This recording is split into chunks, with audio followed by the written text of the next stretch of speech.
हजरत उमर रजी अल्लाह ताला अन्हो ने माल देखा जो फतुहात के बाद जमा हुआ, उसमें घोड़े भी थे, खच्चर भी थे, बकरियां भी थी, ऊंट भी थी, गाय भी थे। ये सारा सरकारी माल जब आपने देखा ना तो अपने गुलाम को बुलाया, फरमाया इधर आओ, फरमाया ये माल ले जाओ और ये लेकर जाकर फलानी सरकारी चरागाह है उसमें ले जाओ और चराओ।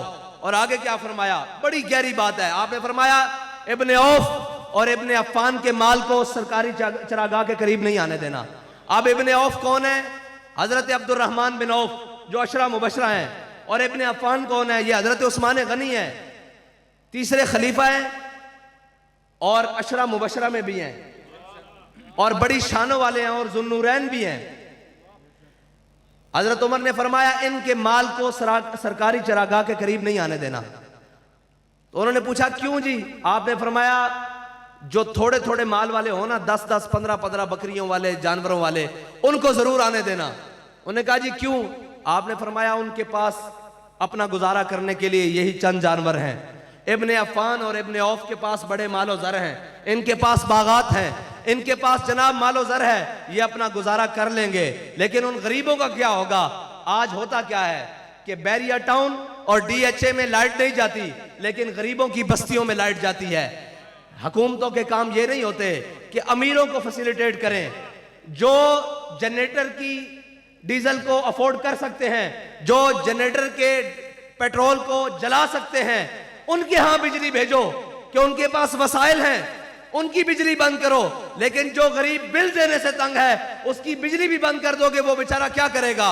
अगर इस्लाम का निजाम हो तो वो अमीरों से खींचकर गरीबों के मुंह में डालता है, लेकिन अगर बातिल का निजाम हो, अगर कुफ्र का निजाम हो, अगर जालिम का निजाम हो, तो वो गरीबों की माल जमा करके अमीरों के मुंह में ठोंसता है। इसलिए हम आपको कहते हैं कि पाकिस्तान की निजात सिर्फ और सिर्फ हुजूर के दीन में है। वो दीन कि जिसके साथ उमर लगे तो अमीरुल मोमिनीन बन जाए, और अगर कोई हबशी गुलाम लगे तो वो बिलाल हबशी बन जाए। वो निजाम, हम हुजूर सईद आलम सल्लल्लाहु अलैहि वसल्लम के निजाम की बात करते हैं। और अल्लामा इकबाल ने कहा था अल हज़र आईने पैगंबर से 100 बार अल हज़र। और भाई बताता हूं जी, अल हज़र आईने पैगंबर से 100 बार अल हज़र। इनको हर चीज गवारा है, हर बात गवारा है, लेकिन डर है तो हुजूर के निजाम से डर है। वो निजाम हजरत फारूक आजम फतह बैतुल मुकद्दस के मौका पे गए तो आगे से आपके कमांडर और नायब कमांडर दोनों, चीफ ऑफ आर्मी स्टाफ और जनाब joint chief of army staff दोनों आ गए। एक हजरत अबू उबैदा बिन जर्राह रजी अल्लाह तआला अन्हु और एक हजरत खालिद बिन वलीद रजी अल्लाह तआला अन्हु। ठीक है, ये दोनों आगे से आ गए तो हजरत अबू उबैदा बिन जर्राह ने कहा अमीरुल मोमिनीन ये आपने कैसा कपड़े पहने हुए हैं? आगे यहूदियों और ईसाइयों के बड़े बड़े राहिब खड़े हैं, बड़े बड़े रुआसा खड़े हैं, बड़े बड़े जनाब ओहदों वाले खड़े हैं। वो क्या देखेंगे कि अमीरुल मोमिनीन किस हालत में है? आगे जब एक नहर आई ना तो हजरत उमर फारूक जब वो नहर पार करने लगे तो आपने अपने मोजे उतार के एक मोजा दाएं कंधे पे रखा, एक बाएं कंधे पे रखा। तो जब आप चलने लगे ना तो उन्होंने कहा अमीरुल मोमिनीन ये आप क्या कर रहे हैं, लोग क्या कहेंगे? तो हजरत फारूक आजम रजी अल्लाह तआला अन्हु ने क्या कमाल बात फरमाई, फरमाया अबू उबैदा अगर तू अमीरुल उम्मा ना होता तो मैं तुझे बताता कि हम वही थे जिनसे 10 ऊंट मक्के के सहराओं में नहीं संभाले जाते थे, मक्के की वादियों में नहीं संभाले जाते थे 10 ऊंट। आज 36 लाख मुरब्बा मील का हुक्मरान हूं मैं और मेरी मर्जी के बगैर पत्ता नहीं हिलता। तो ये सारी इज्जतें इस्लाम ने हमें दी हैं, ये सारी बातें इस्लाम ने हमें दी हैं। जब हजरत फारूक आजम ने उनसे पूछा कि तुमने नए कपड़े कैसे पहन रखे हैं, तुम्हें तो इस्लाम ने इस बात की इजाजत नहीं दी, तो हजरत अबू उबैदा बिन जर्राह ने अपना गिरेबान खोल के दिखाया, हुजूर कपड़े नए नहीं है, नीचे वही रखे हुए हैं अपने, जो हमारी औकात है, जो हमारी रिवायात है, जो हमारी तहजीब है, जिस चीज ने हमें इज्जत दी है, हमने कपड़े नए नहीं पहने, ये तो सिर्फ उनको दिखाने के लिए पहने हैं। और ये इस्लाम है जिसकी बात हम करते हैं। लेकिन इस इस्लाम से तकलीफ है, यूरोप को भी तकलीफ है और उनको भी तकलीफ है जो यूरोप की ऐनकें लगाकर इस्लाम का मुताला करते हैं, और उनको भी तकलीफ है। इस्लाम समझ नहीं आ सकता, इस्लाम इस तरह समझ नहीं आता। या अय्युहल्लज़ीना आमनु उदखुलू फिस्सिल्मि काफ़ा, पहले पूरे के पूरे तो दाखिल हो। निजाम तुम्हारा बातिल का हो, रोटी तुम्हारी जनाब सूद से हो और निजाम तुम्हारा रिश्वत से चलता हो और दिन रात बेहयाई के और फहाशी के अड्डे और चैनल्स ये खुले हुए हो, तो तुम क्या तवक्को रखते हो कि अल्लाह की रहमतें तुम्हारे साथ आएंगी? ये माशरा ठीक हो जाएगा?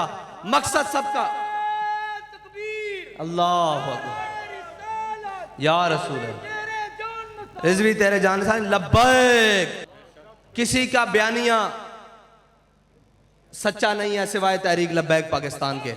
एक ही बयानिया है कि अपनी बात नहीं हुजूर के दीन की बात करो, अपनी बातें नहीं हुजूर के दीन की बात करो, उस निजाम की बात करो जो हर जालिम को गिरेबान से पकड़ सके और हर मजलूम के साथ खड़े हो सके। वो ये ना हो कि अपनी बारी आई, बात फिर ये है कि अभी ताजा ताजा उतरा है ना सीट से, तो बातें सारी उसके बारे में ही है, इसलिए कि अभी 4 शैल चले हैं तो बंदा कोई नहीं नजर आया। इत्थे लाशा मोटे ते चुक के लखा शैल खा के किसे एक ने भी ये किया हुआ है कि मेरा तहरीक लब्बैक नाल कोई ताल्लुक नहीं। कहते हैं अभी हमें जलसा नहीं करने दिया जा रहा। मैंने कहा हमें तो नारा लगाने से रोका जाता था, लेकिन हमारे हर कारकुन से लेकर ऊपर तक सबने कहा कि सितम करे दराज, हुनर आजमाए, तू तीर आजमा। क्योंकि हम उनकी औलाद में से हैं जिन्होंने जालिम का मुकाबला किया है, जिन्होंने कौम की बेटियां नहीं नचाई, जिन्होंने कौम का माल नहीं खाया, जिन्होंने चोरों की वकालत नहीं की, जिन्होंने डाकुओं की वकालत नहीं की, जिन्होंने नामूसे रिसालत के लिए पहरा दिया है, उनके मुजाहिदों के ऊपर जुल्म नहीं किया। हम उनकी औलाद है। इसलिए हमें सबको एक बात तो तय कि यह सोचना होगा कि हमें अब सबसे मुंह मोड़कर हुजूर के दीन की तरफ मुंह करना होगा, वरना हमारा मुस्तकबिल उन्हीं के हाथों में है जिनके हाथों में अब यह जुल्म का पूरा निजाम है, जिन्होंने पाकिस्तान की आई तई फेर के रख दी है, पंजाबी आई तई फेर के रख दी है। वो एक मुल्क जिसे एक तरफ से दुश्मन लगता था उसका नाम भारत है, वो आज भी लगता है, जिसको सिर्फ सिक्योरिटी रिस्क था, आज उस मुल्क जिसमें किसी किस्म की कोई कमी नहीं है, आज उस पूरे मुल्क को माशी रिस्क बनाकर खड़ा कर दिया है। आज उसकी मैशत को उस दाने पर लाकर खड़ा कर दिया गया है, सूद के जरिए, करप्शन के जरिए, बददियानती के जरिए, बदआहदी के जरिए। जो कुछ हो सका इस मुल्क को जख्म दिए गए, जितने हो सके इस मुल्क को जख्म दिए गए। वो कहते हैं जी आप कहां से निकल आए हैं? मैंने कहा हम निकले नहीं हैं, अल्लाह ताला ने पाकिस्तानियों को फिर एक मौका दिया है, वो तहरीक लब्बैक पाकिस्तान की सूरत में कि हो सकता है तुम्हारी निजात, तुम्हारी भलाई हो जाए, लेकिन उसके लिए कौम को फैसला करना होगा कि हमें इन चोरों से, इन लुटेरों से जान छुड़ानी है।